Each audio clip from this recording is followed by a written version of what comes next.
Ladies and gentlemen, tonight we're going to show you how to get into the Air Force Academy. I'm excited because there are few game changers in the world today, and I firmly believe that getting into the Academy is one of them. Academically, professionally, financially, the Air Force Academy will put you on a trajectory that will significantly change the direction of your life and give you a significant head start in life. So our purpose today is simple: give you clarity about how to get in so that all of you increase your chances of getting accepted. My name is Travis Whittick. I'm the founder of Academy Endeavors. My job tonight is to help you get into the Air Force Academy, period. And one of the best ways that I can serve you is to be honest. So we have to be honest about the bad news. All right. Applying to USAFA, Air Force Academy, USAFA, I'll use USAFA interchangeably with Air Force Academy.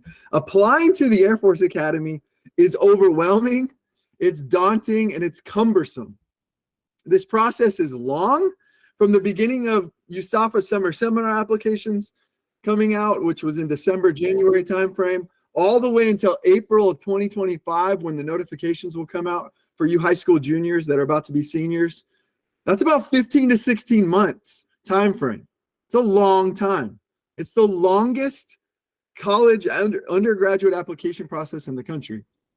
It's also the most complex. So typical college applications are fairly simple these days. It's on a common app. You do a few essays, few recommendation letters, you're done. With the academies, it's the only college application in the country that requires a congressional nomination. It's the only application process in the country that requires a medical clearance and a fitness test. And if you fail at it, if you fail in the fitness or in the medical, you're immediately disqualified no matter how good your grades are, no matter how good your SAT score is. And by the way, to mention SAT and ACT, it is a requirement, even though probably 90% of colleges have waived that as a requirement. The academies have not. And so the requirement list is long, and it makes the process the most complex undergraduate process in the country as well. If you don't believe me, we actually used to coach, we don't anymore, but we used to coach young people going through the Ivy League process. And I'm going to show you a slide of a timeline of what we used to show them. Okay. Not allowing me to share my screen. I'm not sure why Google Meet's doing that. But there's a timeline that is really, it shows a really simple, short college application process. And then on the other side, you're going to see that it is a very long and complex, multifaceted process. So your college apps are going to be a piece of cake. Academies and the JROTC scholarships and the congressional nominations combined that are going to give you the most problems. And so this process is also competitive. And that's the third part. So it's long, it's complex, and it's competitive. Historically, there's about a 10% acceptance rate. Using round numbers, about 10,000 apply, about 1,000 are accepted. I can geek out with you tonight on why it's so low. But basically, Congress has mandated that the academy enrollment is fixed. So while U.S. population is growing and the demand for college is growing, the academies by law cannot increase enrollment. So in fact, there's about, give or take, there's about 1,000 offers, maybe a little bit more to give or take for those that might decide, might get the offer to then decide to go with another academy or another college. But 35%, listen to this, 35% of the slots are taken up, 35% of the appointments are taken by folks that are not high school seniors. They're taken by enlisted or prep school or recruited athletes. So I should say 35% of the slots are taken up by recruited athletes or enlisted or prep school, not by high school seniors, non-recruited athletes, which are most of you on this live event tonight. So that leaves only about 800 spots available in the whole class for non-recruited athletes, high school seniors. So there's not many spots to go around. So applying to the Air Force Academy will require every muscle fiber and every brain cell in your being in order to win. All right. And I get it. I was once in your shoes 20 years ago. I applied to the Air Force Academy. I remember it well, and I graduated in 2007. And today, as of 2024, Academy endeavors, we've guided hundreds through the daunting process of applying to the Air Force Academy. Of those, 100% have earned their congressional nomination. 83% have earned an Academy appointment. So 10% acceptance rate, 83% success rate for us. We're very proud of that. All that saying, we believe, in fact, I promise you tonight, there will be something that we will say that will drastically improve your odds. So this is the agenda tonight. We are going to do 6 things, okay? We are going to provide first a timeline of Academy and nomination applications. That's first. Second, we're going to provide a framework for how the Air Force Academy evaluates applicants. It's called the Selection Composite Score. We're going to talk through that. Third, we're going to share some unique aspects of the USAFA application that are different than West Point and even Naval Academy. All right. Fourth, we're going to talk about the daunting congressional nomination process. Have to talk about the dreaded process there. All right. Fifth, we're going to share a success story from one of our clients that we believe really he transformed his chances over time, and we want you to be able to mirror that as much as possible. And sixth, we are going to go into live Q&A. So you're going to be able to share questions in the chat, and we are going to answer them live. All right. And we're not going to stop until you're done asking questions. We want all of you to benefit from this tonight. So ask your questions, jot those down. Now that's what I'm going to do. I'm going to do those 6 things. Here's what I'm asking you to do. 1, engage. You won't earn your appointment by sitting back. Get as much out of this as you possibly can. Grab a pen and a paper right now if you don't already have one, because you're going to need it. Take notes. All right. We had some technical difficulties earlier sharing slides. I don't know if that's going to keep up. That means you can't just take a picture on your phone of what you're going to be sharing. You're going to have to write it down. Second, ask. When you think of a question, okay, write it in the chat and we'll get to it in the Q&A at the end. All right. Or we can address it in our Instagram stories afterwards. Okay. So the first thing we want to do is walk you through this timeline. Okay. What you would see is academies, nominations, and ROTCs all in one slide.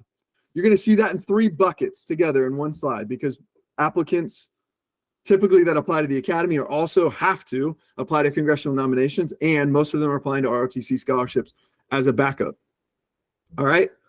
Now, the typical deadlines for Academy applications are January 31st. That's when you must get your application in by, is between December and January. January 31st is for, I'll give you an example, for West Point and Naval Academy. Okay, January 15th for Coast Guard Academy, February 1st for Merchant Marine Academy.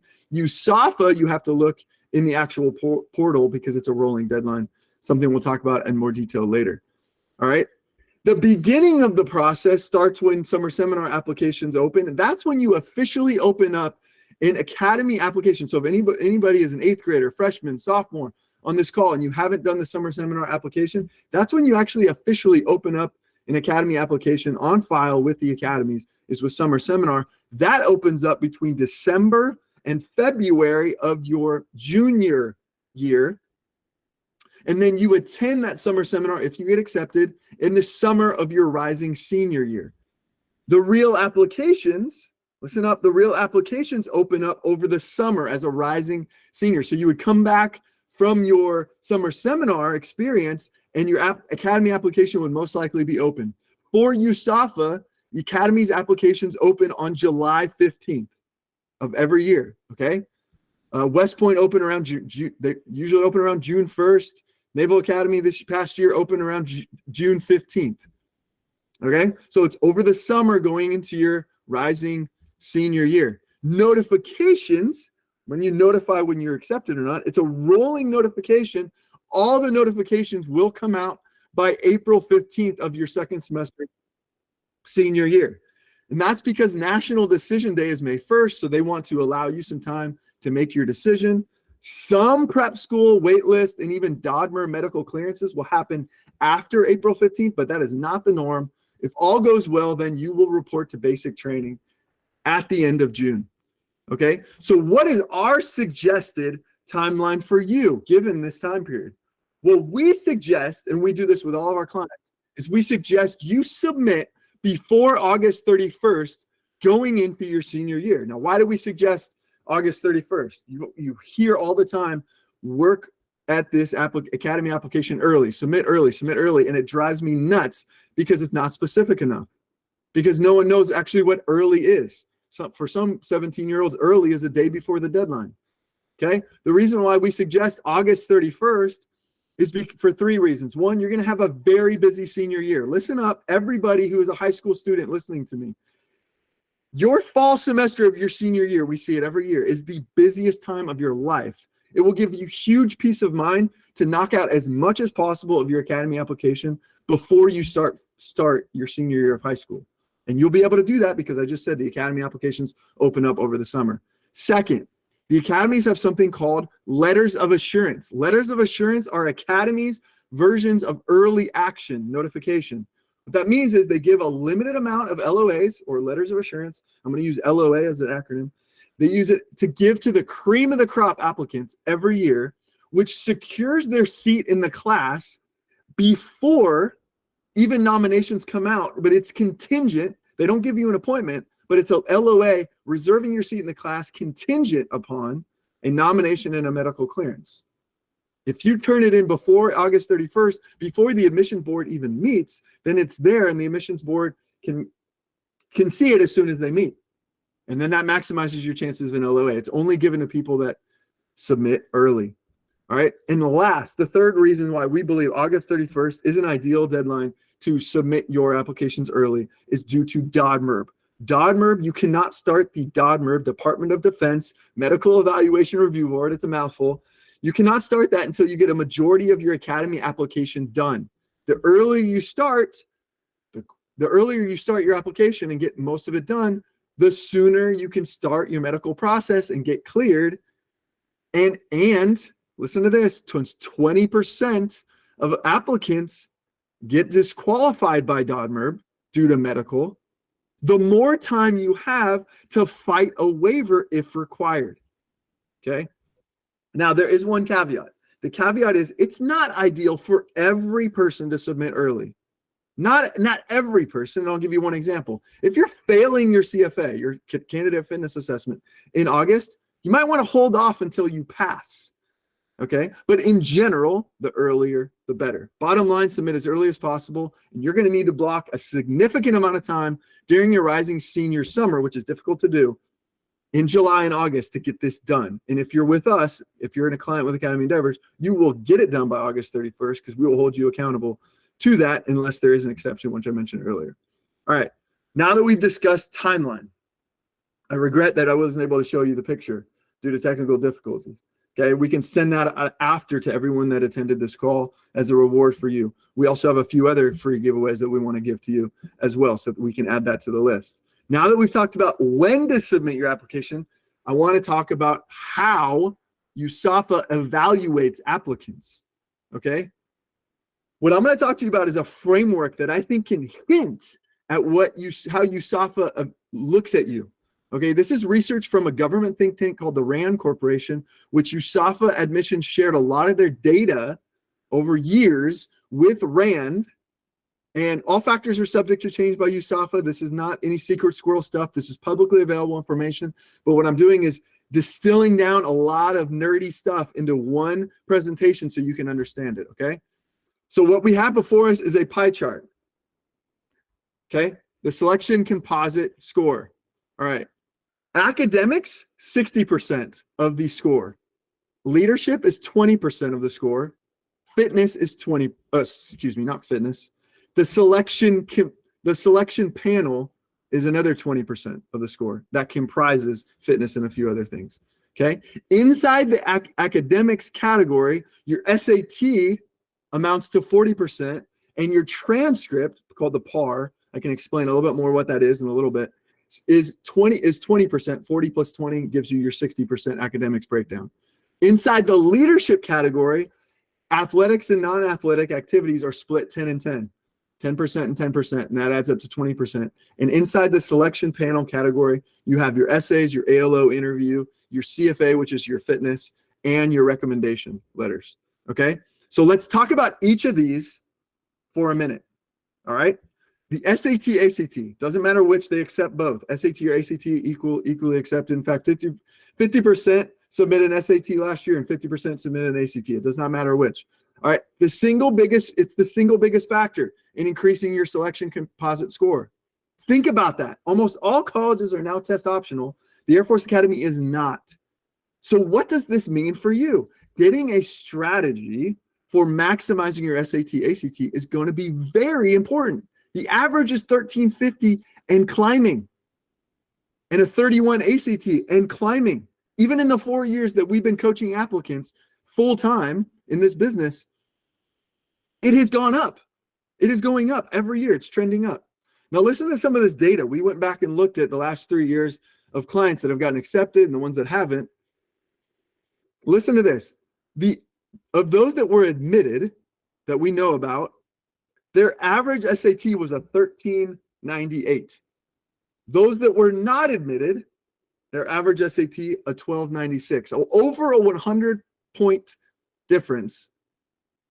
And I strongly believe that those no's wish they had it back. They wish they would have taken it 1 or 2 or 3 more times or invested in tutoring. That's what I mean by getting a strategy early so that you're not behind the 8 ball. That is going to be extremely important for you to maximize your selection composite score.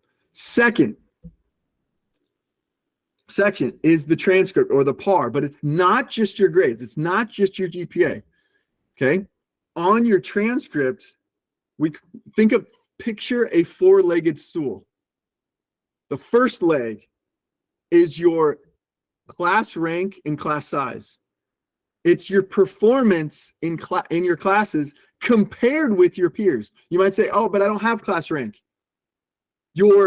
Listen to this, your guidance counselor will likely rank you when they send in your transcript to the academy. So yes, they know your class rank, it's masked. Okay? So you are being compared to your peers, whether you realize it or not. First, that's the first leg of your school, is your class rank and class size, just your performance in your classes, period, A's, B's, etc.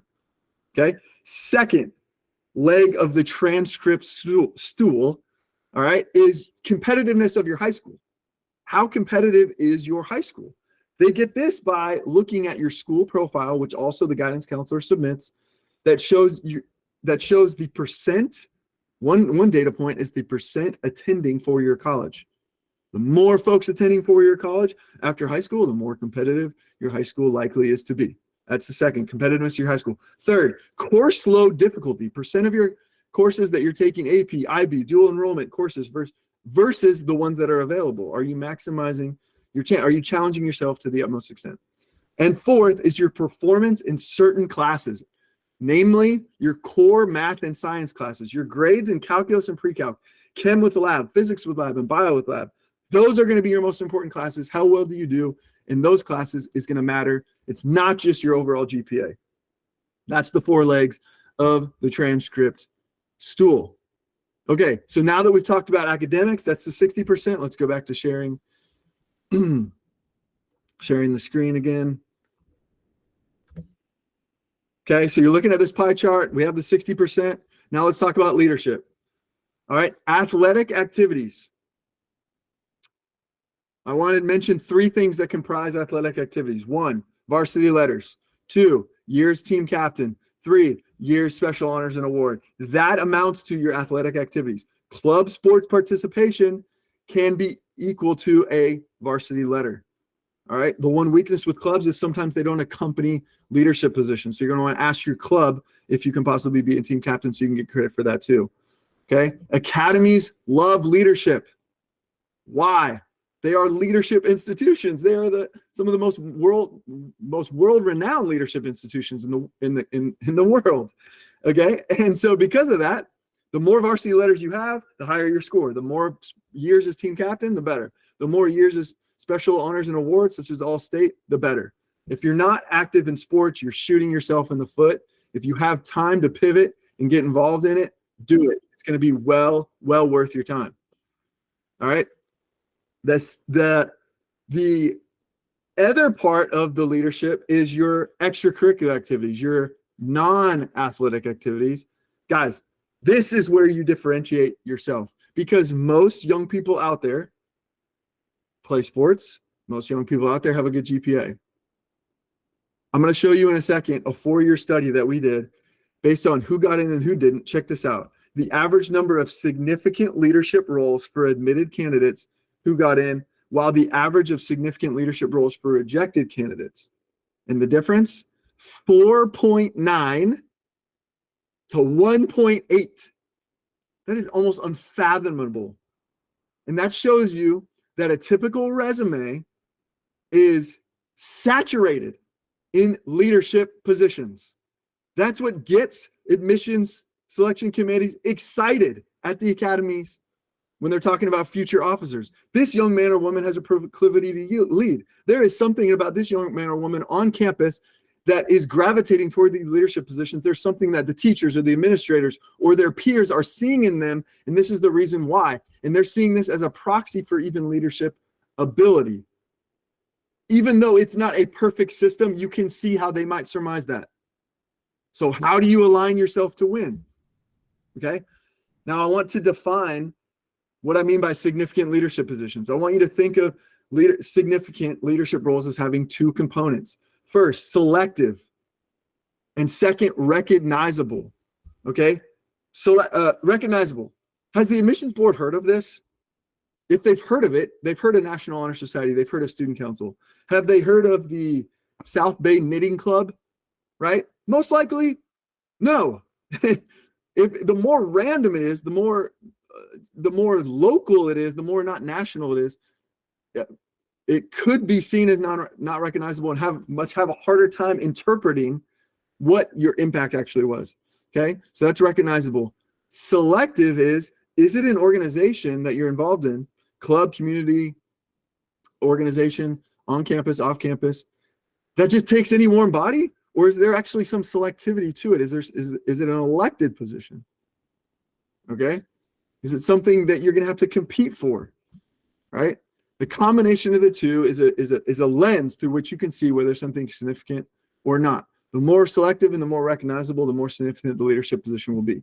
Now, pro tip, here's what we've learned over time. Okay. It's not as important that you're necessarily president of the club or president of the community organization. The main thing is that you get on the leadership team. You can be vice president, you treasurer, secretary. Become an officer or get on the cabinet. Be on the executive board. It's not necessarily president or bust. It's officer or bust. If you're going to do it, lead it. Don't be just a member. That's the win. Get the senior leader role where you're one of the top people in the org. So what's the bottom line? Get leadership positions, period. And when given a choice, do so in the more selective and recognizable roles as possible. Okay? That's the 20% of leadership. That's where we believe will really differentiate you. One of the big things that will really differentiate you at the end of the day. Okay, and the last is the selection panel score, and that's 20%. We're going to talk for a second about each of these 4 components: essays, recommendations, your CFA, and your ALO interview. All right, let's talk about essays for a minute. USAFA is unique in that it has 3 essays that are 3,000 character limit, unless they change it from the time I'm talking. I'm briefing you at middle of February 2024. Okay, these essays are an invitation to tell a story. And the best way to tell a story is to follow this framework: situation, task, action, result. The STAR method. The first thing when you tell a story, you're going to lay the background or the setting of the story. The next, you're going to share the task, which is the problem to be solved or the challenge to be overcome. And lastly, the A part, the third part, is the action steps, what you took to solve the problem. This should be 70% of the story. That's what we want to know. This is the meat. This is what you actually did. Okay. And then result. This is result. This is the positive outcome or the lesson learned. All right. One of the problems we see with young people is that their topic is not compelling enough, or it doesn't reveal impressive characteristics that academies actually care about. Choose stories that reveal your personal strengths. and that have an impact. Ideally, even ones that have an impact on others' lives, not just yourself.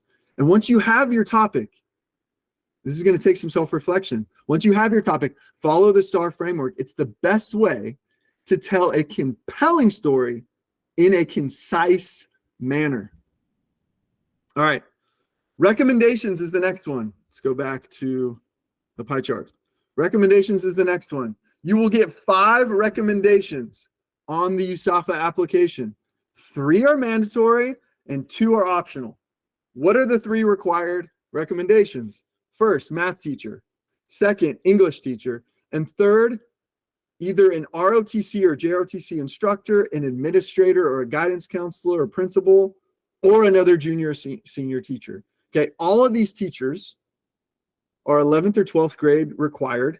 Okay, you cannot ask a freshman or a sophomore teacher. Okay, you will submit their name and email and into the application, and they will get an automated email from USAFA to go in and submit their online appraisal. They will answer questions about you, and then they will be able to provide free text and they will be able to share more information about you, any other details that they think the academy should know. Pick people that will be your champion. Okay, so what are some problems that we see with this? We see some students picking 9th or 12th grade teachers, even though it's not required. You need to ask for a waiver before you do that. We see students not giving their recommenders the tools to be successful. Guys, tell them the deadline. Tell them when you expect it by. Be professional. Approach them and give them enough time in advance.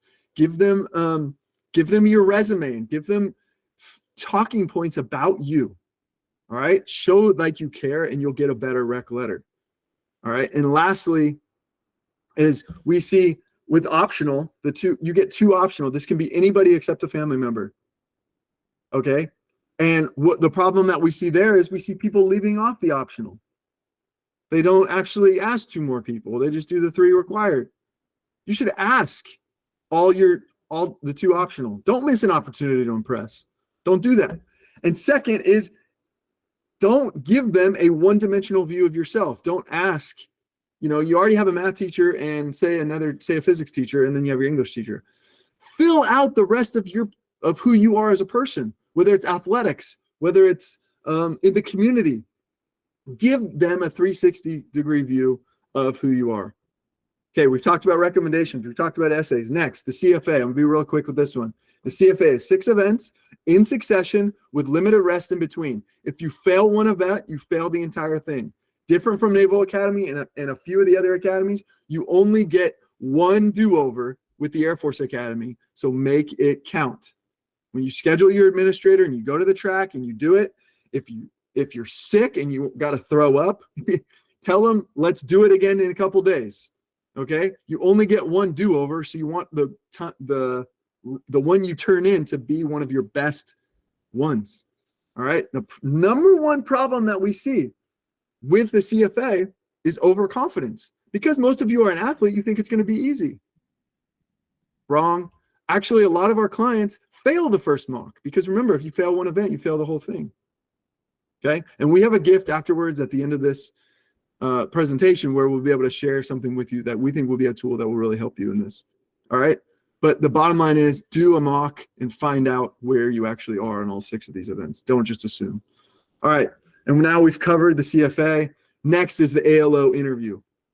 All right. When you open your application, you will receive your mentor ALO. But this person does not interview you. Once you get through most of your application, you'll then be assigned a different person that is your evaluator ALO. And they will do a virtual interview on you. You need to know the Academy, Air Force Academy, it's most likely, almost always going to be a virtual interview. And that's because your evaluator ALO is not from your neck of the woods. It's usually from another state or another region or another metropolitan area than you. They do that to try to remove bias because your mentor ALO is usually someone that knows you pretty well. They want a fresh set of eyes. Okay? These are the categories for how ALOs evaluate applicants. I'm actually going to post this in the chat right now. All right. First, they're going to evaluate you on character and core values. Second, they're going to evaluate you on self-confidence. Third, they're going to evaluate you on human relations. Fourth, planning and organizing. Fifth, communication skills. Sixth, leadership. And seventh, motivation towards the Air Force. The evaluator ALO will then rank you on a 1 to 5 scale in each of these 7 categories. They will submit the interview score to the admissions department. So be very clear, the evaluator ALO, although probably a very kind person, probably might even come at you instead of like a traditional congressional nomination interview where they're trying to intimidate you. Usually these ALOs, I used to be an ALO, usually these ALOs will approach you more in an informal and building rapport type atmosphere to get you to show your true self and be comfortable, right? Instead of making it ultra intimidating. But make no mistake, they are evaluating you. That is their job. They work for USAFA admissions. They don't work for you. So be at your best and practice, practice, practice before you go in, because that is the game. That is a game. Now, the timing of this interview will most likely occur in fall of your senior year. The sooner you make progress on your application, the sooner your ALO interview is likely to be. If they don't reach out to you first, you can also reach out to them to schedule it. Be professional and flexible because they are part-time. They're volunteers and they have busy schedules. They have full-time jobs and families. They're volunteers with the Academy Admissions Department. They are not most likely employed. Okay, this is not their full-time job. All right. So with that, is there any advantage to getting the ALO interview done super early? Not necessarily. Okay, not necessarily. However, you want to, in the timeline that I gave you, most likely if you are positioning yourself for an LOA, getting this done before your senior year, following our guidelines, and also positioning yourself to get medically cleared as quickly as possible, you can expect the ALO interview to occur in most likely September. All right. So be ready. Be ready. Do not be surprised when they reach out to you. And they're not going to bother reaching out to you unless you actually are serious about your application. You show that because they can see your progress. All right. Problems we see here: not practicing your answers, not knowing your stories, not figuring out the technical glitches of your camera and microphone before the interview. All right. Showing up late. Okay. Not dressing professional. You should have a tie on. And if you're a guy in a suit and tie, unless they tell you beforehand otherwise that they don't want that, you should be dressing professionally. Everything should be sir and ma'am.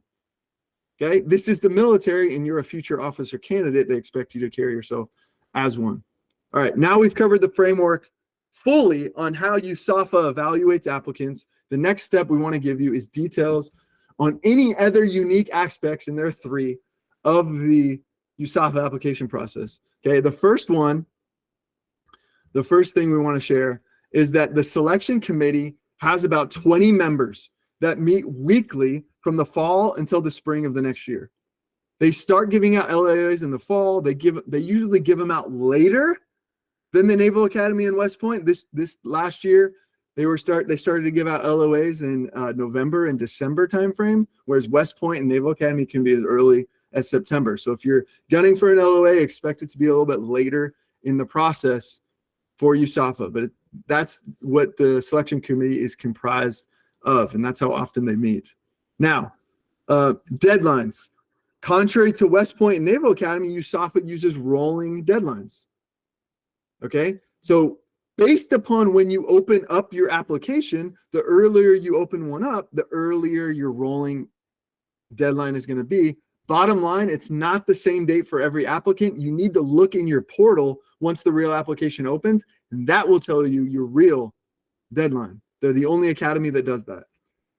All right, and the last unique aspect is, contrary to other service academies who have the name and the email of the actual regional admissions officer, I'm not talking about ALO, you will have the real ALO, but there is a regional admissions officer that actually works for admissions. West Point and Naval Academy and the other academies give you that person, make that available either on the website or on your portal. USAFA does not. Okay, they have a generic email address based on where you live. If you're east of the Mississippi, it's called Team Blue. If you're west of the Mississippi, it's called Team Silver. And the bottom line here is, if you have something in your portal showing as red, but it needs to be greened up, or you have a resume update that you've added, maybe you got student body president after you submitted your application, you want to add that in. Any tweaks to your application after you submit, or any technical glitches in your application, usually the ALO does not have access to help you with. You need to actually contact admissions. And how do you contact admissions? You're going to contact the Team Blue or the Team Silver it'll be in your application portal. Okay, but it's not a person, it's a generic distro box.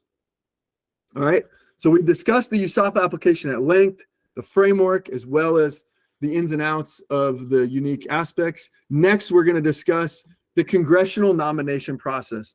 The congressional nominations. Such a different ball of wax, such a black box, right? Here's what it is. We're going to try to make it as simple as possible. All right. Federal law, it's Title 10, Chapter 403, if you want to geek out with me on this, stipulates nominations is an academy admissions requirement. The purpose of the law, the academy admits to be geographically representative of the country as a whole. One caveat, there's 535 congressional offices, 435 representatives, 100 senators. These offices are not standardized. So for everything I say from now on, there needs to be an understanding that it's in general, and what most congressional offices do. Each office is a little different, and you need to contact your congressional office to verify these specific processes. But I'm going to give you in general the themes, what we see. Okay, so first, the $1 million question is, how many nominations can a member of Congress give? And the answer, 10 for each academy per year. 10. You want to be in the top 10. So that means 10 for USAFA, 10 for Naval Academy, 10 for West Point, 10 for Merchant Marine. Coast Guard Academy, you do not need a nomination for. Okay? So let's say you live in California and 100 people from your district apply to USAFA. Well, since your congressman only has 10 nominations to give out for USAFA and 100 people applied, then what is your chances of getting a nomination? 10%. Now, let's say you live in Texas and you live in another district, different state, 50 people apply for the nomination for USAFA. The amount of nominations is still fixed at 10. So 10 can win out of 50. So what's the percent? You have a 20% chance. Okay. So bottom line, your statistical likelihood is very much dependent upon how many people apply within your district or state. So the next $1 million question is, how can I know if I live in a competitive district? Answer, two things we use as a proxy for competitiveness. One, the ones with the highest military presence. If you have a lot of veterans that live near you, most likely their kids want to apply. Okay, sons and daughters of Army veterans usually want to go to West Point more than sons and daughters of random civilians, right? And second is the highest socioeconomic areas. Good high socioeconomic usually means better performing public schools. Good public schools usually means lots of smart, driven students gunning for competitive colleges, a la Air Force Academy. Okay. Now, there's one more wrinkle to this. There's actually two more wrinkles to this.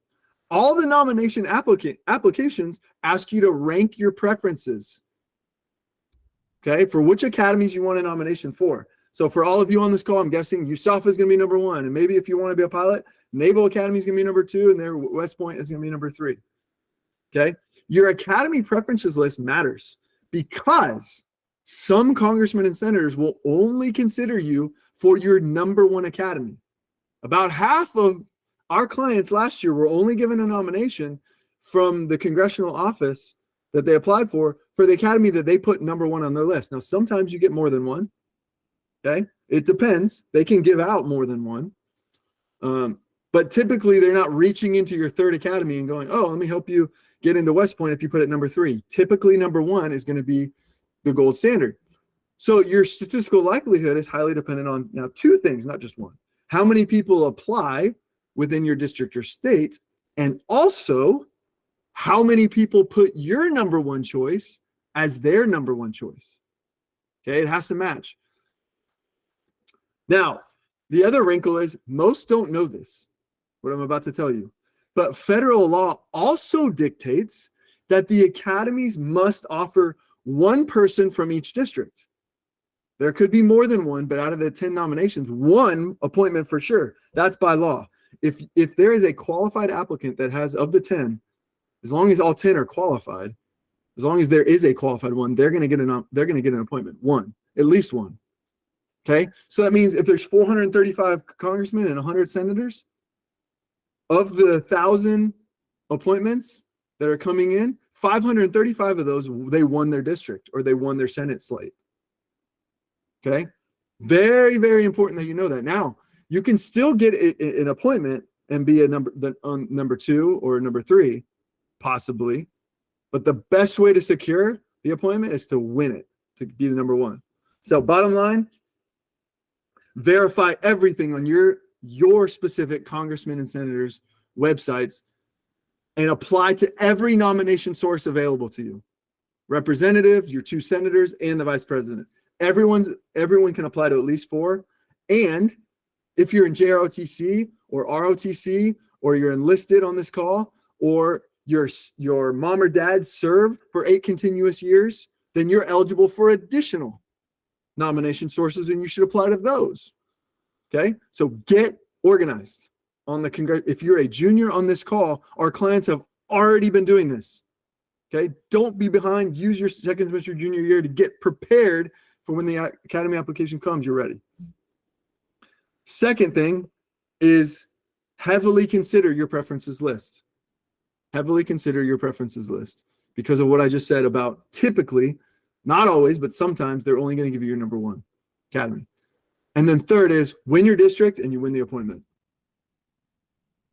Okay, we are at about 45 minutes past. Now we're going to share our success story from a real client. His name was Caleb, and he's at USAFA now. We masked his name for the purposes of this, but I want to share with you the journey that he went through to apply a lot of what we're talking about in order to get into the academy of his dreams. This young man and their family, they came to us because it had been their dream to attend USAFA for a long time. They've been doing a lot of research, but the application, in their words, and I take it right off of their testimonial they gave us, it was intense and intimidating. So they reached out to us and we got started immediately. We did a 360 assessment on them, and what we identified was decent GPA, a few highlights in his resume, but huge gaps in sports, in leadership, in SAT, and a failed CFA. He also lived right next to a large military base, so we had that going against us. We needed to ace this application process while building his candidacy to address these gaps. So in the 360 assessment, we set goals together. We developed a comprehensive plan that would hold him accountable, literally a syllabus with meetings in between, consisting of how often he would work out, the SAT dates, leadership roles that he was going to go for, varsity letters that he was going to go get. Second, for sports, we stressed the importance of how big the lack of varsity sports was. At that time, he had only had JV, and it was just in one sport. Okay. Third, SAT. We wanted to encourage him. When are you going to take this thing again? Fourth, summer programs. Okay. It was still early enough in the process, like it is now. He hadn't applied to all the summer programs that were available. All right. And fifth, leadership roles. Okay. So result of all that, he got after it with the sports. He got on 2 varsity sports and became team captain of 1. Well done, young man. SAT, he took the SAT 3 more times, way more than he wanted to. He improved his score 120 points. Summer programs, we helped him with his summer seminar applications and his Boys State applications, and he got into both. Third, he ran for more leadership positions than he thought he needed to because we knew how competitive this process is. He ran and he was chosen for executive board of his band. He ran and was chosen for EXO, executive officer of his JROTC unit. We also helped him with a snafu in his transcript that needed to be worked out and clarified in an optional essay. Okay. After all the mock interviews, strategy and essay edits, etc., and he submitted polished applications 3 months early before senior year started. And in January, Congressman called him and told him USAFA offered him an appointment. Okay. As a result of his work, his mom wrote a really nice testimonial on our website that basically talked about how we helped him stay on top of every item, helped him be committed, practicing his interviews, obtaining his nominations, highlighting leadership skills, and stepped in to make it happen while the parents didn't have the knowledge and were way too busy to lead this process. Now, just listening to us tonight and taking notes will not change your life. Taking action is what's going to change your life. Okay, so for high school juniors, our pro program just launched. We coach applicants from start to finish through the complex process. We only take 30 people. We're already 100%, we're already 50% full, and we have 5 available slots starting March 15th. March 15th, 5 available. March 15th, starting March 15th. Yeah, got to sign up before then. If you are all in with the academies, then you need to get started today. We are already doing 360 assessments with our high school junior clients, just like we did with Caleb 2 years ago. We're already setting goals. We're practicing CFAs, writing congressional nomination essays, identifying and approaching recommenders. The time is now so that when the applications open, you are ready. You are more than ready to get this thing in. Okay, so I highly recommend you let us know your interest before spots fill up by clicking that link and getting on for a Tuesday night or a Thursday night or a Tuesday night call with us with a parent. If you're a sophomore, a freshman, 8th grader, the underclassmen program is our fastest growing program, and it coaches freshmen and sophomores on preparing to win, just as equally important. We only take 40 of these. Those are almost half full as well. So if the academies are at the top of your list and you're listening to this, then underclassmen, this program is for you. You can sign up at the same link there on your screen.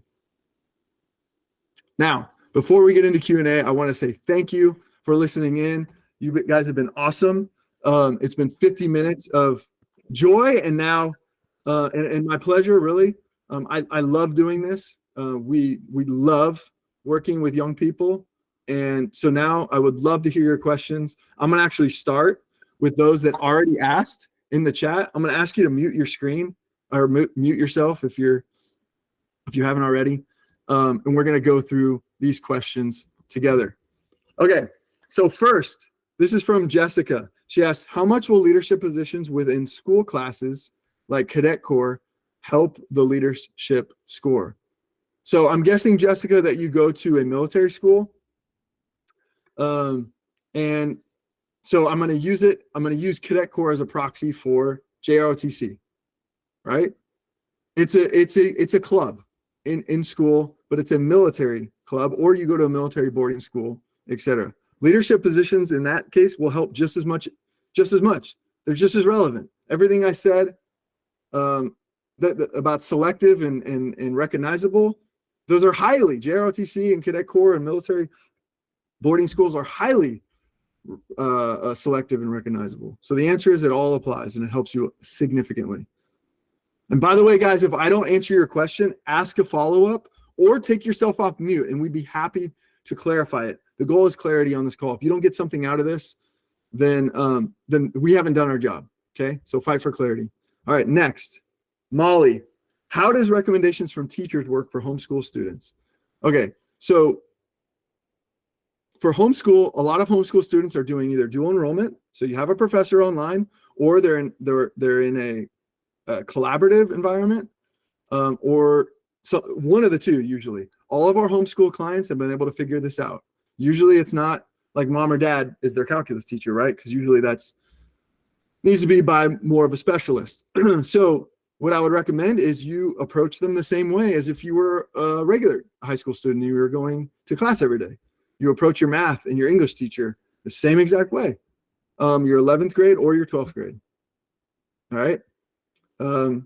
And for optional recommendation letters, you can ask also a coach if you're in Civil Air Patrol, or a commander, your Civil Air Patrol commander. You can ask a coach if you play in your any clubs off like outside of the homeschool. If you're involved in any extracurriculars at all, that would be a good way to supplement your teacher recommendations and utilize your optional. Okay. Let me know if that didn't answer your question. Please ask for clarity. All right. Kai How would someone overseas take the medical examination? Answer, DODMERB will give you instructions on that when it's the right time. All our overseas clients have been able to go to a nearby facility that that DODMERB has instructed them to go to and has given them a form through which to take their has given them a form to take to the doctor, and they would fill it out. Okay, so we've had both. We've had clients that live nowhere near any like military facility, and so they are given a form by DODMERB and they go to a doctor near them, and they get it filled out and then they submit it back to DODMERB, and they were medically cleared. One of them's actually at the academy today. Okay, we also have other ones that lived near a military base, like they were stationed overseas near a military installation. That one was a little bit more easy. They go on base and they fill it out. Okay, but the answer is DODMERB has seen that before, and there's processes for that. Ramin, sorry if I pronounced that incorrectly, asked, should Civil Air Patrol cadets wear their uniforms for nomination interviews or just a suit and tie? It's up to you. We've heard back from congressional nomination boards that it is impressive to wear your uniform. Think about it. 40 and 50 and 60-year-olds think of Generation Z as not being duty oriented. Here you are dressed up in your uniform, ready to go. That is a good first impression. So yes, it is perfectly okay for you to wear your uniform. And we tell our clients, go for it. If you have Civil Air Patrol or JROTC, wear it. Okay. Sonia asked, what is the prep school acceptance rate? Okay. They don't publish that prep school acceptance rate because it's the same pool of applicants. So everyone's going to apply to USAFA and they're going to peel some of those off to fill prep school slots. They're going to either fill it through USAFA prep school on base, or they're going to fill it through Falcon Foundation scholarships at civilian prep schools off base, like New Mexico Military Institute or Northwestern Prep in California. Okay. They don't publish the prep school rate because they're going to peel off those they want to get those scholarships. And that's who they're going to ask. Okay. Kai asked another question. Who would my nomination come from due to living overseas? That is a complicated question. Okay. I'm going to address it though, because we've dealt with that many times. If you maintain residency in the U.S., then you're eligible for the congressional or senator, the representative or senator nominations. If you maintain residency in the U.S., how do you know if you maintain residency in the U.S.? Do you pay U.S. and state income taxes? Do you vote in U.S. and state elections? Do you have a U.S. and state address? Do you have a U.S. or state issued ID card? Do you have a utilities bill from your apartment or home address? All those things would prove residency, and then you would be able to pursue the representative and the senator of the U.S. address that you have. Okay. If you don't have U.S. residency, then you're only eligible for the vice presidential nomination. So it's a bit of a crapshoot, and that actually really hurts your chances if you don't, because if anybody on this call doesn't have residency, because there's only one vice presidential nomination per academy per year. Very difficult to get. Okay. So you want to, if you're younger and you can obtain U.S. residency because you're a U.S. citizen, you want to go ahead and do that if you can. Have that conversation. Okay. Sonia asked, how is a Falcon Scholarship different from the regular prep school? Answer, you're not on base at the USAFA prep school. You're off base. So you're at New Mexico, you're in California, you're in Georgia, you're at one of the civilian prep schools. You're still in a 100% military environment. And the following year, when you apply to USAFA, your chances are really good of getting accepted. It's sure thing as anything, as long as you got good grades and you took care of business, right? About a 90% acceptance rate if you go through the prep school. They're not giving you a scholarship so that they can then go ahead and deny you, right? So if you take care of business, you're probably getting into USAFA after that. So really good acceptance rate after you go through that process. Okay. Emily asked, is being a leader in Civil Air Patrol enough, or do you need more? If you're only a leader in one activity, the answer is absolutely yes. If you heard our data, 4.9 leadership positions compared to 1.8 for those that got denied, 4.9 for those that got accepted, I would say so, right?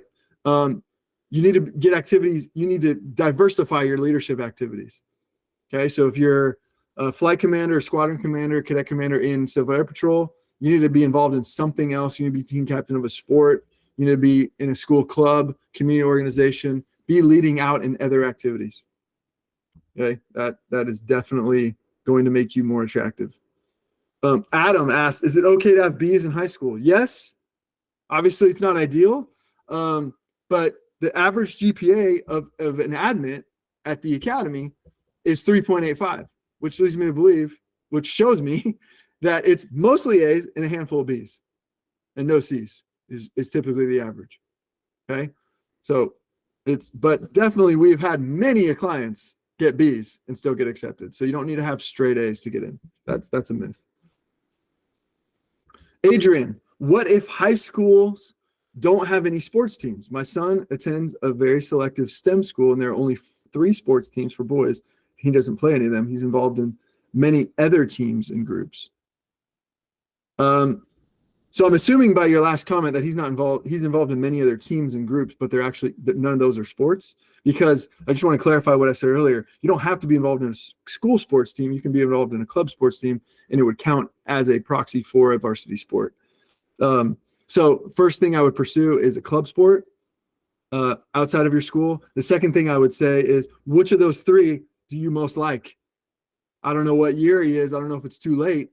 I don't know if he's already a junior, but I would, if I were on a one-on-one call with you, I'd be like, okay, of tennis, track, and soccer, which one do you like the most? Which one can we take positive steps towards? That's what I would be wanting to have a conversation with you, see if we can push a little bit, because I know how attractive it is. When you listen to the admissions briefs from any of the academies, Air Force Academy in particular, and they say every cadet is an athlete, that's the mantra, every cadet an athlete. So what are they looking for in their applicants? Athletes. So we got to push and get outside of our comfort zone. We got to come up with a way. Being part of a CrossFit gym is not good enough. An organized sport, and ideally one you can be team captain in, is what you need. Now, when I say it's what you need, that's in general. Okay. So like you can some get into an academy and not play a varsity sport? Some, very few. Very few. And since my job tonight was to help you get accepted, I'm going to be pushing your son, get involved, take advantage of your opportunities, either a school or, if you can, then as a last resort, club. But get involved in multiple if you can. Zachary asked, how many recommendations from teachers work if the main application for a service academy opens in June? How would we email our teachers during the summer and hope they see it and they fill it out? Good question. So your job right now is to identify recommenders and then give them a heads up that it's coming over the summer. And some of them will work with you and check their email and they'll do it over the summer. If not, okay, fine. First day of senior year, you are going and approaching them and saying, hey, remember we talked about recommendations? So there's something in your inbox. Hope it's not in your spam. Can you please check and help me out? I really want to serve my country and be an officer. I really enjoyed working with you last year in calculus and, would love for you to help me pursue my dream. By the way, in your inbox is also an email to when the deadline is, as well as my resume. Give it to them on a silver platter. All right. Most teachers, I would say of our clients, 80% of teachers have no problem helping a young person over the summer. But 20% will hold out and say, I'm going to be gone in Europe all summer, something crazy. And then we say, okay, great. That's the one recommender you have to do when you get back, when you get back to school. But everything else is green. Easy at that point. Okay, Kim asked, do specific leadership positions like coaching a youth team help impact the leadership portion? Coaching a youth team is usually seen not as leadership, but as more of like camp counselor, as more of like community service. Okay. In this case, it's more leading your peers. So think of it like a student council or an NHS or a captain of your sports team or a school club or a Boy Scouts or a Girl Scouts or a Civil Air Patrol or JROTC. Leading your peers is going to be seen more highly than coaching a youth team. Okay. It's not bad. I'm not saying any of this it's not, none of this is binary. It's not like yes or no. It's all on a spectrum, on a continuum. What we're trying to do is push you more toward the higher yield activities, right? And so I'm trying to give you a framework so you can view it for yourself. But it's going to be medium to low impact, that type of activity. Okay. Adam asked, what is the earliest you can get a nomination? Answer, it totally depends on your nomination office and when their deadlines are, because usually when their deadlines are, say it's in September, then you might find out your nomination in October. But if your nomination office deadline is in October, you might find out till November, and so on and so forth. Okay. There are some nominations that are due December 1st, so they're not finding out until end of December, early January. All nominations have to be submitted by January 31st. That is a fact. Has to be in. That's for every academy. But the earliest that I've heard, most likely September, October. D asked, thank you so much for tonight's meeting. To confirm, when I opened and completed my application for USAFA Summer Seminar in December prior to the deadline, did that immediately start my official application and set the deadline? Oh, I see what you're asking. The answer is no. No, it did not. The Academy Summer Seminar application did not set the deadline. You'll find out your real deadline for when your real application opens and you open it. Okay, on July 15th, when you get started, you'll see your deadline in the portal. Okay, so no for summer seminar, yes for the real one over the summer. Diana asked, my son is involved in high school sports, but his school does not award varsity letters. Is this an issue? So I think varsity letters is typically an old school term for something that a lot of high schools have gone away from. You know, you used to have a letterman's jacket, you used to wear it around school, you know, be the tough guy, and you should get letters. Varsity letters has become a proxy for participation in the varsity sport. So if they ask number of varsity letters, okay, and you participated in that sport, but they don't have this thing called letters anymore, you're going to go ahead and put your number of years you participated on that varsity team, because that is a proxy for a varsity letter. Okay. If you have questions, or if there's something really specific or rare about your school, you will want to ask that with a regional admissions officer. And if you can't get in touch with them, then maybe an ALO or a BGO or a field force rep. Okay, just to verify that you're doing it correctly, because integrity check, we want to make sure we're doing everything with integrity. But usually what you're going to hear back is participation is a proxy for, for varsity letter. Hopefully that answers your question. Faith asked, how does the recruiting process work for an athlete? The recruiting process at the academy works very similar. I was a recruited athlete. I was a recruited football player. The recruited athlete process works similar to that of any other D1 sport at any other D1 school. The academy has to field competitive athletes. The academy is going out and recruiting on high school campuses. They're going to camps. They're having ID camps on their campus, and they're bringing people in. They're identifying them. They're recruiting them. They're talking to them on Twitter. They're, you know, the whole bit, right? There is no NIL. There is no name, image, likeness at the academies. That's different. But the recruited athlete process is similar. Now, what they use, the terminology that they use, that's different than the college recruiting process, is they use a term called blue chip. Are you blue chipped or are you not? Blue chip means that if you received a blue chip from a college coach, from an Air Force Academy coach, that means your application is now flagged at admissions, is put effectively in a separate pile. And as long as you meet the minimums, you are essentially guaranteed either a direct entry into the academy or a prep school slot, because they only have so many blue chips. And the fact that you got one means a hell of a lot that your coach really wants you. And therefore, that's going to have tremendous weight on your application.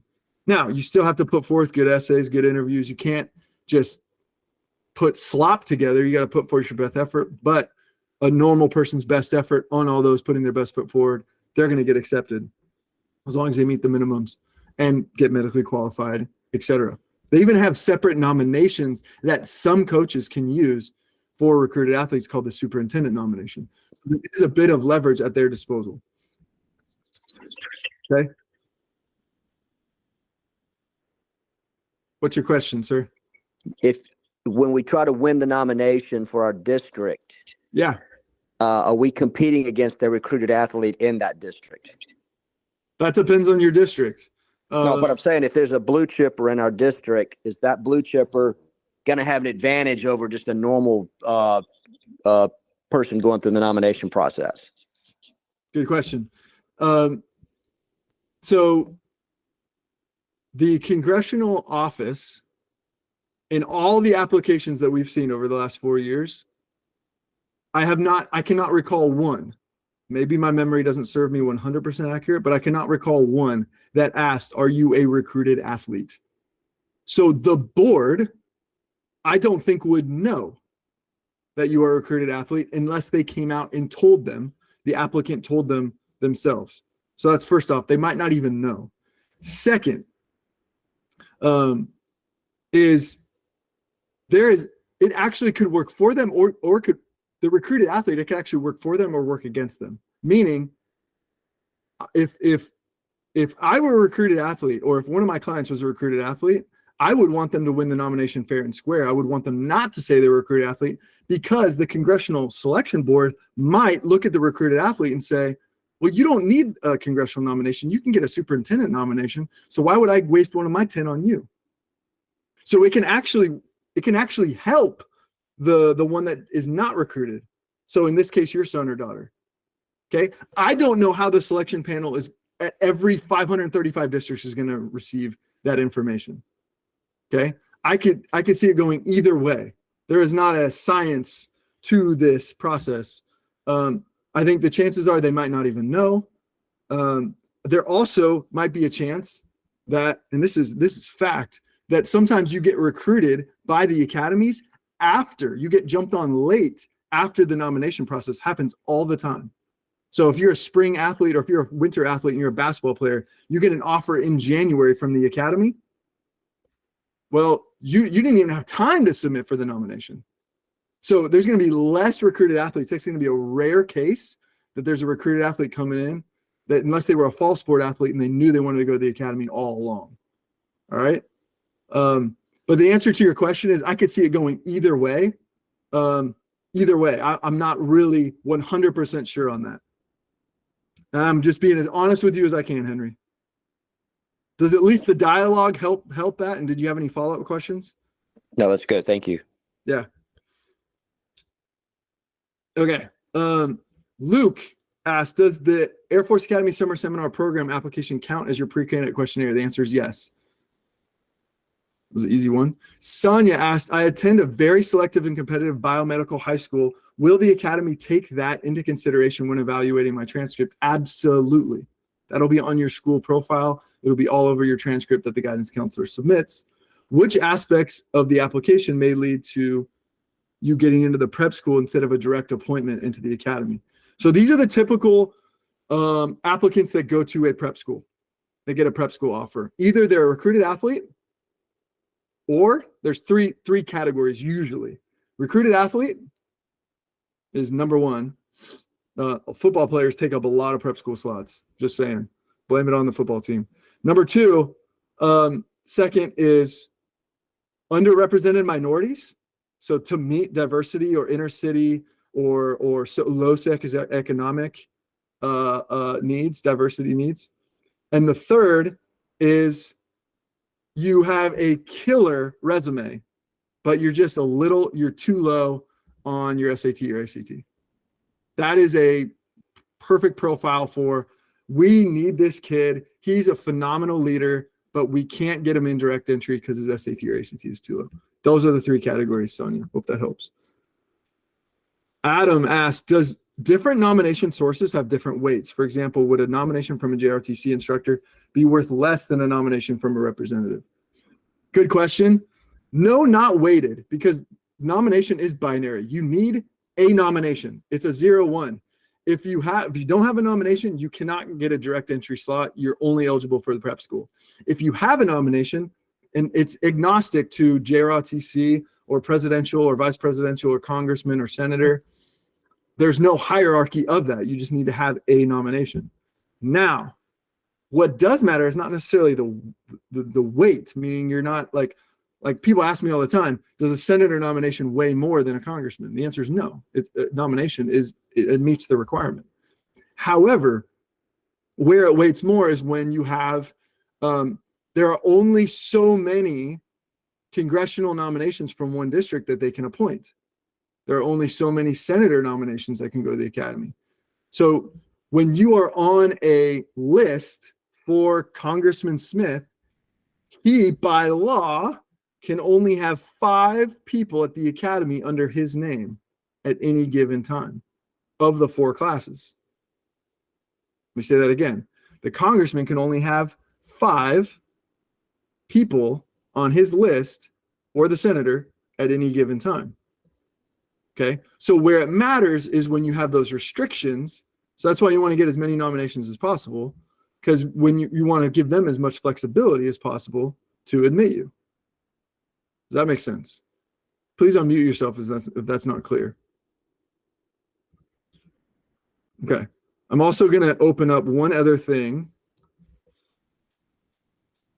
because I want to share with you, or at least read off of this because it's on PowerPoint, so I don't think I'm able to share it. For you, the actual restrictions. So vice presidential nomination, there can only be 1 vice presidential nomination per class per academy. Presidential, there can be as many as 40.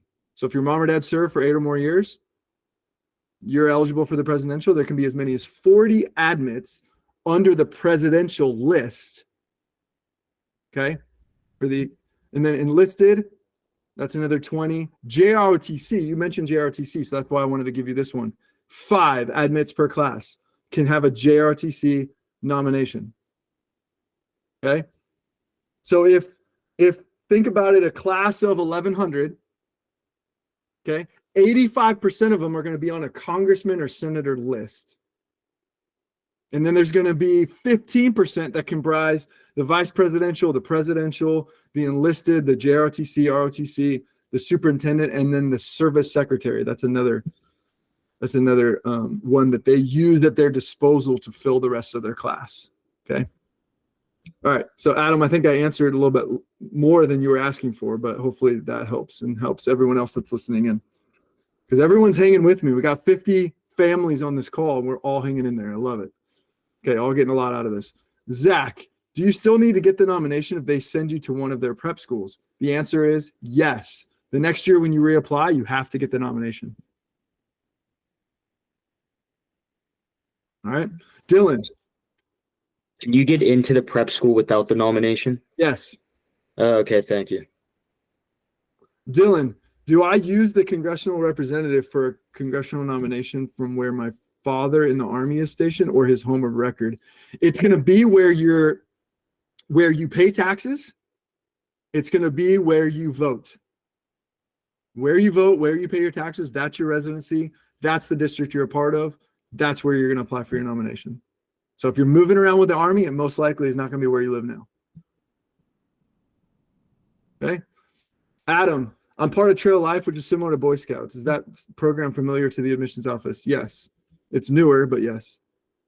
Kai, would organizing and leading a big community service event be seen as a major leadership accomplishment in a resume? It depends what the organization is, what you did.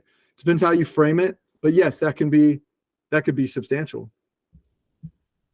Okay, a lot of this depends on the story behind it, and you're going to get only 255 characters in the application to be able to expand upon that. So that means that, there's a limited amount in the comments box to really expand on this. Now, USAFA is unique. I will say this, USAFA is unique in that they give you a extracurriculars portion of the application. They also give you a resume portion. You think the two are the same, but in the resume, they actually give you more like characters to be able to expand upon this. And so that's where you could have even more space than the 255 characters in the USAFA application, not Navy or West Point. Those are extremely limited, but with USAFA, you can.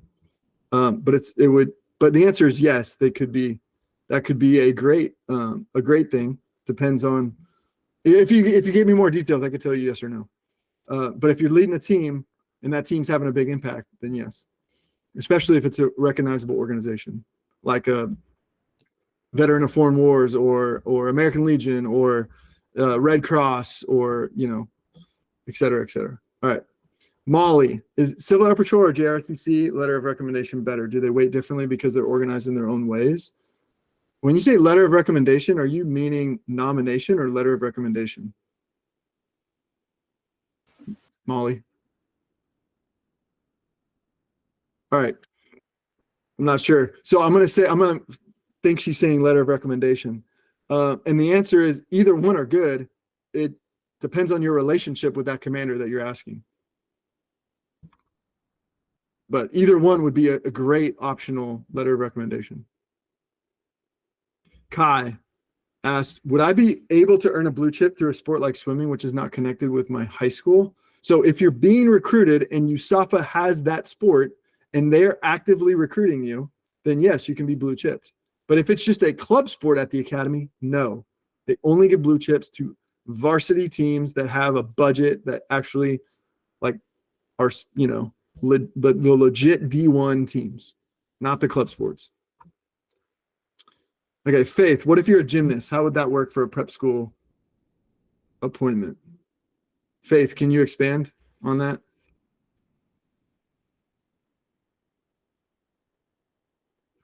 Okay, so when you get to be a sophomore, junior, when you start to go to these ID camps, when you start to show your skills to the colleges and they're actively recruiting you, then you would find out whether and depending upon your grades, the coaches would tell you whether you're a blue chip recruited athlete that has the minimum academics to get in directly, or whether they need you to get another year under your belt for academics and then go to the academy. But either way, if the coach is talking to you and you're blue chip, that means you're phenomenal in gymnastics. Okay. Rachel, I live very close to the Naval Academy. Will that impact the difficulty of getting to the Air Force Academy? Rachel, it could be in some ways to your advantage to apply to the Air Force Academy and put that number 1 on your list, considering that a lot of folks near you in the Maryland area are going to be probably putting Naval Academy first. Okay, so they're going to have 10 nominations for Air Force Academy, but less people putting Air Force Academy number 1. So that bodes in your favor. However, because you're close to the Naval Academy, there's most likely going to be a lot of military-minded folks that are familiar with what the Service Academy is. You go to a lot of other parts of the country, they're not even familiar with what a Service Academy even is.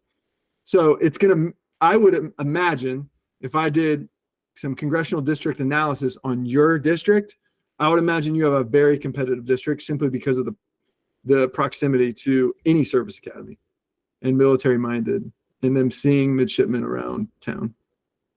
So yes, I think it will impact the difficulty of you getting a nomination, and thus, because you're competing in your district for an appointment as well, it would also make it more difficult than the average district. Robin, does the CFA need to be video recorded? The answer is no. For Air Force Academy, no. For West Point, yes. And they're the only academy that requires that. Bryce, how do you get a presidential nomination? My father served 28 years in the Air Force. Thank you for your service to your dad. The answer is, it is a very simple process. You Google presidential nomination USAFA, you submit the form to USAFA admissions. That's your process. And it can take a day and it's done. Okay. If you want to know more details, I'm actually at the site right now. And 28 years of service would absolutely cover it because you only need 8 continuous years. There's a form you fill out, you send it in along with a copy of his DD 214. Okay. You can mail it in or you can email it or both. And the address is on the form. All right. And you can email it to your Team Blue or Team Silver once you open your application, which I talked about earlier. And that memorandum should be good to go.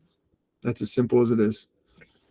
Privileges for being part of a family that served. Adam, how effective is community service on an application? Not very effective, because everyone and their mother does community service. all applicants do community service, so it's not a differentiator. You need to differentiate yourself, and it's not a differentiator when you're just doing community service. What is a differentiator? Leading in community service. Devin, are foreign language National Honor Society seen as recognizable? They're just not very selective. Honor societies, except for National Honor Society, is just usually not very selective. Go ahead, get the leadership position, be involved. It's not, honor societies are typically don't take that much time at all of your time, so it's not a huge time suck. Okay, so get involved, and especially if it's a strategic language like Chinese, Russian, or Arabic, but don't spend too much time on it. Okay, there's higher yield activities out there. Scott, is there any advantage of getting into the academy by attending the USAFA Summer Sports Camp? Unless you're going to be blue chip, there is no advantage. If you want to do it for fun, just to expose yourself to the academy and see it as a visit, great, do it. Go to the summer sports camp, enjoy yourself, have fun, see the campus a little bit, be out there in Colorado Springs. It's beautiful. Count it as your visit. You know, we want all of our clients to visit every academy, whether that's through summer seminar, or if they don't get in a summer seminar or don't apply or have a direct conflict, to at least visit so they can see the base, get on, and then when they can talk with much more credibility and authority when they're interviewing, because they've been there, they've set foot on the campus, they've seen it, they felt it, they remember what their body's like, and they remember how their body feels. And when they get interviewed, they'll speak with more passion and speak with more confidence because they know what they're talking about. So yes, we advise you to visit, but the sports camp in particular, no advantage. D, my dad is a retired veteran with 100% disability. Is this a factor in the academy nomination process? If your dad is retired as 100% disability, you're also automatically eligible for the presidential nomination. Okay, because it says on there that he or she needs to serve, your mom or your dad needs to serve for 8 consecutive years or be 100% disabled. If you're 100% disabled, then you're eligible for the presidential. Adam, how many leadership positions are recommended? 4 or more is the goal. Kai, my school's sports are mostly not year-round, so what would I write if I have been captain for multiple sports in a single year?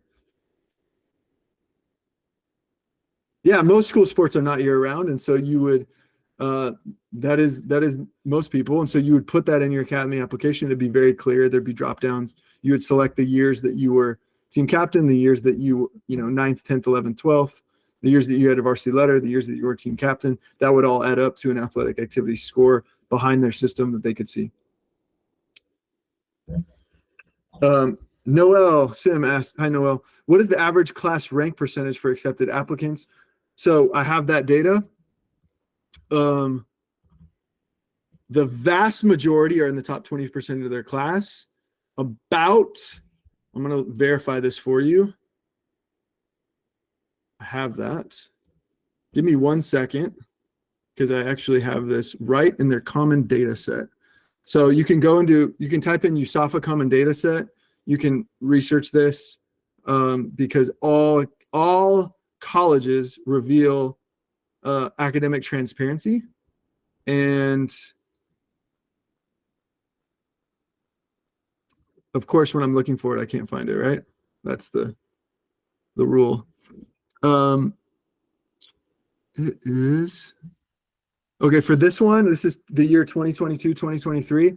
47% of the first year students, so of the admits, 47% were in the top 10% of their class. 78% were in the top quarter of their class. 92% were in the top half.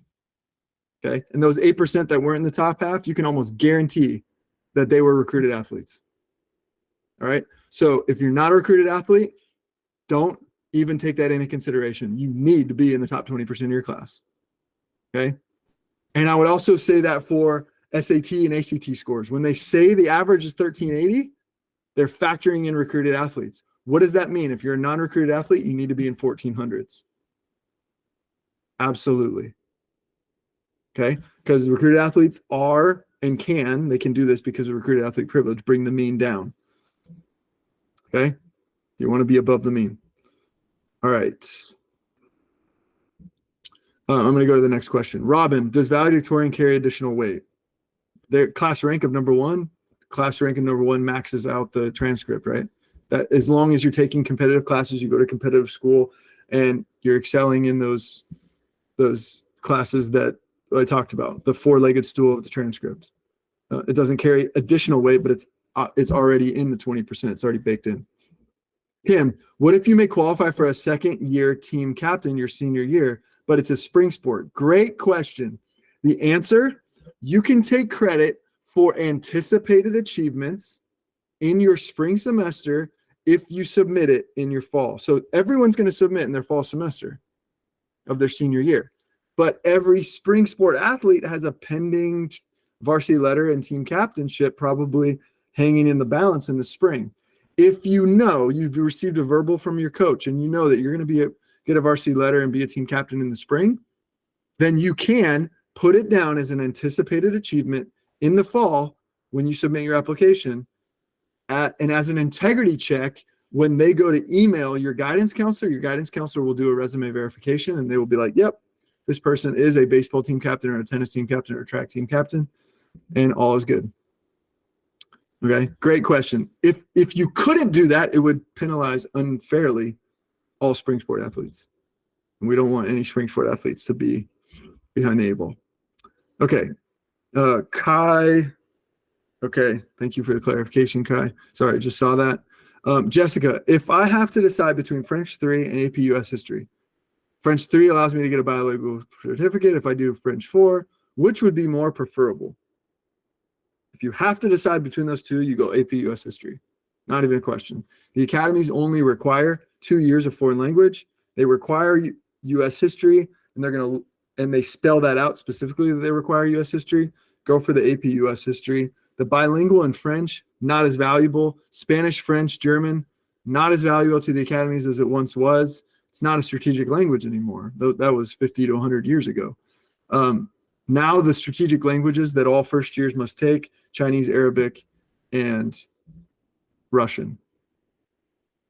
If you want to take Spanish your first year or French or German, you have to test into it and you have to be phenomenal at it. So that's more than you asked, but yeah, the answer is AP US History.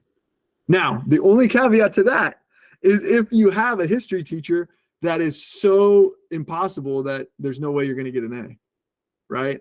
And you know that. You're like, oh my gosh, this is a C waiting to happen. I do not want you to fall in that crucible just to get AP US History. So we always caveat by look at your local knowledge and make sure that you're not hurting yourself by taking a more competitive class because, you've heard through the grapevine that there's no way you can even get a B in this class. Okay. So I know the AP teacher at my school is pretty good, but yeah. my current AP Euro teacher he's like horrible. He does not know what he's doing. And almost every single kid in the class has a C. For a while I had an A, but then just the way he grades and does everything, it's dropped back down to a C. Will the Air Force Academy look at that and will they compare it to other students? Yeah, good question. So is the C the final grade? For my last semester, or first semester of this year, I had a C. I'm working really, really hard right now to try and get that A. Okay. What I want to know, because some final transcripts that go to the colleges, some transcripts only have the final grade. Some have semester 1, semester 2. Some have quarter. It just depends on what your official transcript is going to say. So my first go-to would be go to your guidance counselor, have a sit-down meeting, and say, I want to know what is my official transcript that are going to all the colleges. What are they going to say? Is it going to have C on it or not? And remind me again. Sorry, I was multitasking, thinking about 5 different things. So true confessions. What was the class again? AP Euro. AP Euro. Okay. And you're what year? Sophomore. Okay. So it is not a death sentence to get AC, especially as AP.